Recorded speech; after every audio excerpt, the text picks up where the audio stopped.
Health, happiness and piece. ഇതൊരു സ്ലോഗനാണ്, മുദ്രാവാക്യം. നമുക്ക് വേണ്ടത് ഇത് മൂന്നുമാണ്: സുഖം, സന്തോഷം, സമാധാനം. എനിക്ക് 81 വയസ്സായി. ഞാൻ 1 മൈൽ ദൂരം വരെ നടന്നു പോകും. 5 കിലോമീറ്റർ ദൂരം വരെ സൈക്കിളിൽ പോകും. അതിൽ കൂടുതലുണ്ടെങ്കിൽ പബ്ലിക് ട്രാൻസ്പോർട്ട്, അതായത് ബസ് അല്ലെങ്കിൽ ട്രെയിൻ. ബസ്സും ട്രെയിനും ഇല്ലാത്ത സ്ഥലങ്ങളിൽ മാത്രമേ ഓട്ടോയോ കാറോ എടുക്കൂ.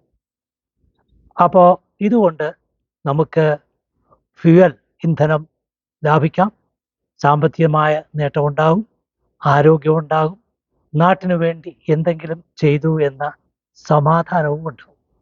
മാത്രമല്ല, ചില കാര്യങ്ങൾ കൂടെ നമുക്ക് ചെയ്യും. ഞാൻ സ്കൂട്ടറിൽ പോകുമ്പോൾ ഒരു സീറ്റിൽ ആരെങ്കിലും ഒരാളെ വഴിക്ക് കാണുന്നവരെ കയറ്റിക്കൊണ്ടുപോകും. കാറിൽ ഒറ്റയ്ക്ക് സഞ്ചരിക്കുന്നവർ 3 പേരെ കൂടെ സീറ്റിൽ എടുത്തുകൊണ്ട് പോയാൽ അത്രയും നമുക്ക് ലാഭം പൊതുസമൂഹത്തിനുണ്ടാകും. അതുപോലെ തന്നെ നമ്മുടെ വീട്ടിൽ ഒരു സോളാർ പാനൽ വയ്ക്കണം. തീർച്ചയായും ഇപ്പോൾ 78,000 രൂപ വരെ സബ്സിഡി കേന്ദ്ര ഗവൺമെൻറ് തരുന്നുണ്ട്. കൂടാതെ നമുക്ക് ചെയ്യാവുന്ന ചില കാര്യങ്ങളുണ്ട്. വീട്ടിൽ ഒരു ബൾബെങ്കിലും കുറച്ചുപയോഗിക്കുക, ഒരു ഫാനെങ്കിലും കുറച്ചുപയോഗിക്കുക. മുറിയിൽ നിന്നിറങ്ങുമ്പോൾ എപ്പോഴും ഫാനും ലൈറ്റും സ്വിച്ച് ഓഫ് ചെയ്യണമെന്ന് കുട്ടികളെ നമ്മൾ ശീലിപ്പിക്കുക. നമ്മളും അത് ഫോളോ അപ്പ് ചെയ്യുക. പിന്നെ നമുക്ക് ചെയ്യാവുന്നത്, എത്രത്തോളം ഇന്ധനം നമ്മൾ ലാഭിക്കുന്നു അത്രയും വിദേശ നാണയം നമ്മൾ നേടുകയാണ്. അപ്പോൾ അതോടൊപ്പം നമ്മൾ നാട്ടിനു വേണ്ടി ഒരു സേവനം ചെയ്തതായിട്ടുള്ള സന്തോഷം, സമാധാനം ഇത് നമുക്ക് കിട്ടുന്നു. നമ്മുടെ രാജ്യത്ത് ഇപ്പോൾ സാമ്പത്തികമായിട്ട്, പ്രത്യേകിച്ച് ഇന്ധനത്തിൻ്റെ കാര്യത്തിൽ വലിയ ബുദ്ധിമുട്ടാണ്. ഇറാനിൽ നടക്കുന്ന യുദ്ധം നമ്മളെ പ്രതികൂലമായിട്ട് ബാധിച്ചിരിക്കുകയാണ്. നമുക്ക് ഓരോരുത്തർക്കും ചെയ്യാവുന്നത് നമുക്ക് ചെയ്യാം. കുക്കിംഗ് ഗ്യാസ് പരമാവധി ലാഭിക്കാം. വീട്ടിൽ ചിരട്ട, തൊണ്ട്, ഇങ്ങനെയുള്ള സാധനങ്ങൾ, തടി, പേപ്പർ, കാർഡ്ബോർഡ് ഇതൊക്കെ ഉണ്ടെങ്കിൽ നമുക്ക് ഒരു ചെറിയ അടുപ്പ് വാങ്ങിച്ച് കുറച്ച് പാചകമെങ്കിലും നമുക്കതിൽ ചെയ്താൽ അത്രയെങ്കിലും ഗ്യാസ്, 1 ലിറ്റർ ഗ്യാസെങ്കിലും ലാഭിച്ചാൽ അത്രയും നല്ലത്. ഒരു മാസം ഓരോ വ്യക്തിയും 1 ലിറ്റർ പെട്രോൾ ലാഭിക്കുകയാണെങ്കിൽ രാജ്യത്തിന് മൊത്തത്തിൽ ഒരു വലിയ നേട്ടമായിരിക്കും. അപ്പോൾ ഈ കാര്യങ്ങൾ നമ്മൾ ശ്രദ്ധിക്കുക. അതുവഴി നമുക്ക്, ഞാൻ പറഞ്ഞു, നടക്കുക, സൈക്കിൾ ചവിട്ടുക.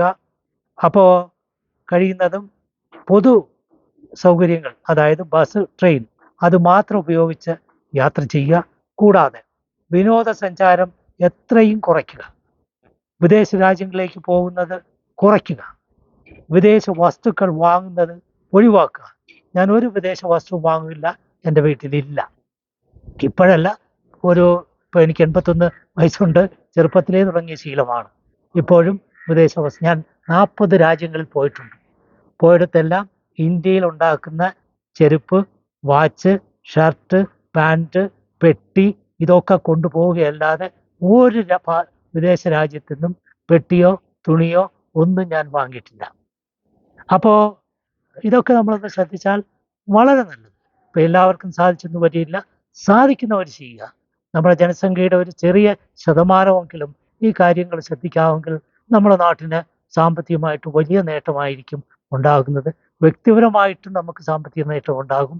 ഇത് നമുക്ക് സന്തോഷവും സമാധാനവും തരും. അപ്പോൾ ഈ കാര്യങ്ങൾ ശ്രദ്ധിക്കുക.